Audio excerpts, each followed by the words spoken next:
Welcome friends to विटोर classes. So हम एक और वीडियो लेके आए हैं। इसमें हम बात करेंगे चार्टर एक्ट 1833 और उसके कुछ बैकग्राउंड्स, पृष्ठभूमि और प्रावधान के बारे में। तो चलिए इसे हम लोग शुरू करते हैं। तो सबसे पहले थोड़ी कहानी जानते हैं, कैसे ये हुआ, क्यों हुआ, किस तरीके से हुआ। तो जो चार्टर एक्ट था वो सिग्निफिकेंट पीस है। किसके लिए? Legislation passed by British parliament introduced major administrative and economic reform in British India. ये बहुत ही अच्छा ख़राब बात की बात है। ये बहुत सारे चेंजेस लेके आए थे प्रशासन में और आर्थिक सुधारों के लिए। ये चार्टर एक्ट 1813 का एक्सटेंशन था। वो एक्ट जिसने ईस्ट इंडिया कंपनी की जो मोनोपोली थी, ईस्ट इंडिया कंपनी जो थी उसकी जो आप कह ले सकते हैं कि जो उसका एक राज था उसको ब्रिटिश के गवर्नमेंट ने, पार्लियामेंट ने ख़त्म किया था। तो by 1833 British control over India has expanded significantly. तो 1833 तक जो ब्रिटिश का कंट्रोल था इंडिया पे वो बढ़ गया था। और after the Anglo Maratha Wars and other territorial conquest, Anglo Maratha war काफ़ी लंबा वॉर था। इसके बारे में हम डिटेल्स में पढ़ेंगे जब आएंगे उसके बारे में पूरे अच्छे से।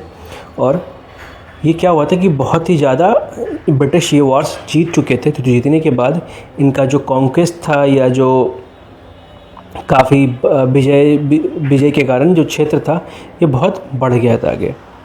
However government structure was insufficient. जो गवर्नमेंट का स्ट्रक्चर था वो अभी भी इनएफिशिएंट था, कामगार नहीं था, पॉलिटिकल इंस्टेबिलिटी थी। ठीक है, तो इसके लिए और भी बहुत सारी चीज़ें करने की ज़रूरत थी। The British government decided to restructure the administration of India to establish a more centralise system. जो ब्रिटिश गवर्नमेंट था वो एक एडमिनिस्ट्रेशन ऐसा बनाना चाहता था जिसका जो पावर हो वो सेंट्रल के पास हो, मतलब मेन गवर्नमेंट के पास हो, ना कि सब जगह बटे हुए हो। The governor general of Bengal needed more powers to effectively control the vast territory and economic policies needed reforms to attract investment and improve governance. जो गवर्नर जनरल थे बंगाल के, उसको बहुत ही ज़्यादा इम्प्रूव करने के लिए काम करना था।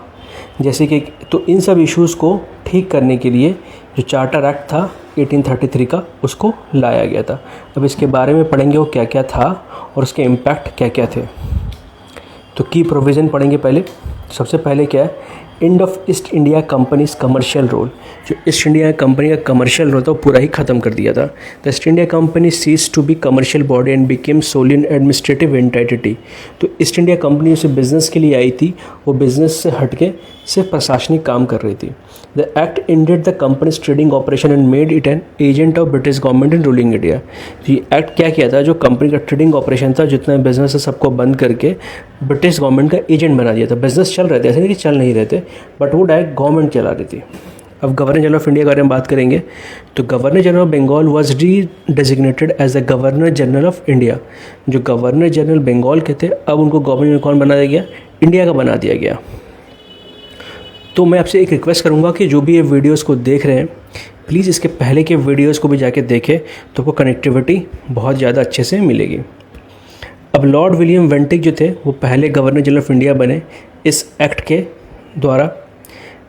ठीक है, governor of India the supreme authority all British territories in India reducing autonomy of Bombay and Madras presidency. जो बॉम्बे और मद्रास प्रेसिडेंसी अपनी अलग काम करती थी, उन सबको क्या किया कि अब सब आप इंडिया के अधीन हो गए हैं। तो आपको उसी के साथ काम करना पड़ेगा, सारा गवर्नर जनरल का ऑफ इंडिया का बात सुनना पड़ेगा। ठीक है, अब इसमें कानूनी सुधार क्या क्या था? The governor general council was given exclusive legislative powers over all British territories. मतलब सिंपल बात, फिर से वही बात हो गई कि जो जितने भी गवर्नर काउंसिल थे, देखिए एक थे गवर्नर जनरल, उसका एक काउंसिल था जिसमें 3 लोग, शुरुआत में 4 लोग आए थे, फिर बाद में 3 कर दिया गया था। तो उन तीनों का वो सारा एक्सक्लूसिव जो कंट्रोल था, लेजिस्लेटिव पावर बॉम्बे और मद्रास के ऊपर था। Law commission formation. तो जो act provided for the establishment of first law commission of codify and improve Indian laws. तो इसी एक्ट के कारण जो लॉ ऑफ फर्स्ट हमारा लॉ कमीशन बना था इनके, तो मैकाले जो थे वो पहले लॉ कमिश्नर थे हमारे। ठीक है, और and his work later led to the creation of Indian penal code IPC 1860। ठीक है, जो बोलते हैं आईपीसी धारा, ये वो धारा, ये सब उसी से आया हुआ है। ठीक है, अगला है opening of civil services to Indians theoretically. जो सिविल सर्विस था, सिविल सर्विस मतलब जैसे कि अभी के टाइम पे सब आईएएस आईपीएस करते हैं, बट उसको आईएएस करते हैं जिसको बोलते हैं हम लोग सिविल सर्वेंट बोलते हैं। तो सिविल सर्विस स्टार्ट हो गया था। The act introduce a provision stating that Indians should not be disqualified from the government employment on the basis of race, religion और प्लेस ऑफ बर्थ। ये हुआ था कि जो इंडियंस होंगे उसको डिस्क्वालीफाई नहीं किया जाएगा जाति, धर्म और किस जगह में पैदा उससे। ऐसा कुछ था नहीं, ये ब्रिटिश का किया कराया चीज़ था और फिर उसको ये लोग ख़त्म करने की कोशिश कर रहे थे, जिसके कारण से बहुत ही बड़ा पूरा एक क्रिएशन हो रहा था जात पात का। बट फ़िलहाल उसमें जाएंगे नहीं हम लोग, बहुत सारी चीज़ें और सीखना है हमें। तो देखिए बेसिकली क्या है इस वीडियो का आपके लिए वही है कि जितना कम बकैती हो बाकी जगह के हिसाब से, क्या पढ़ाई पे ध्यान दे ज़्यादा, बाकी तो होते रहेंगे जो भी हो रहा है। इकोनॉमिक एंड फाइनेंशियल रिफॉर्म्स में क्या क्या हुआ था। The act aimed at encouraging free trade policies attracting British investors to India.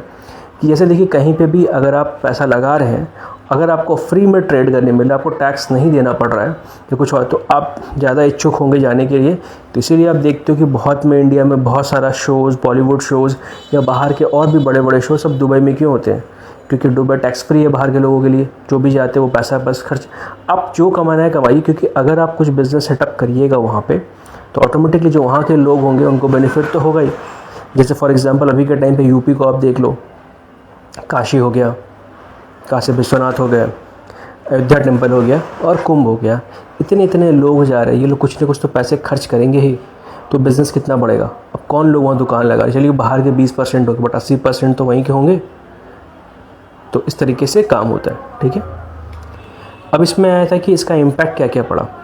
Impact क्या था कि it completely transform the East India company into administrative body. East India company सिर्फ administrative body बन के रह गई। गवर्नर जनरल ऑफ इंडिया को सबसे पावरफुल इंसान बना दिया। Macaulay law commission led the foundation of modern Indian legal system. जो मैकलेस का लॉ है, कमीशन था, उसी से हमारा इसका लॉ भी चल रहा है। Though the act promised equal employment opportunity for Indians, it remained largely a theoretical provision without real enforcement.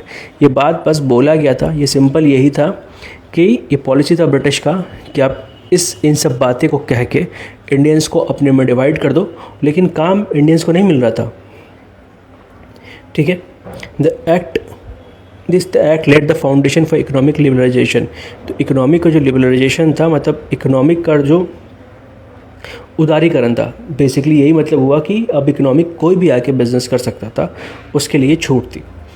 Despite this changes main issues remained including racial discrimination, lack of Indian representation and economic exploitation. तो बहुत सारी चीज़ें अभी भी बाकी थी इस act के बाद भी, जिसमें से ज़रूरत थी बहुत सारे सुधार की, अभी भी ज़रूरत थी। ठीक है, जिसमें जाति के ऊपर भेदभाव था, इंडियंस बहुत कम थे गवर्नमेंट के अंदर, इकोनॉमिक एक्सप्लॉयटेशन होता था। ठीक है, जो कि अभी भी हो रहा है। Later the charter act of 1853 introduced the further reforms and eventually leading to the government of India act 1858। तो अभी हम लोग 1833 के बारे में पढ़ रहे थे, फिर इसी की इन सबको कमी को दूर करने के लिए सोचिए इन लोग को ये सब समझने के लिए 20 साल लग गया। तो 1853 में अगला एक फिर से दूसरा चार्टर एक्ट ऑफ इंडिया बनाया और फिर उस एक्ट को थोड़ा बहुत और चेंजेस करके गवर्नमेंट ऑफ इंडिया एक्ट 1858 दे दिया नाम। कब हुआ था? जब 1857 का विद्रोह हुआ था, हमारा पहला इंडिपेंडेंस, फ्रीडम इंडिपेंडेंस के लिए जो वॉर जिसको बोलते हैं 1857 का, जो हमारे मंगल पांडे ने शुरुआत की थी, तो उसके कारण से ये सब सारी बातें हुई थी।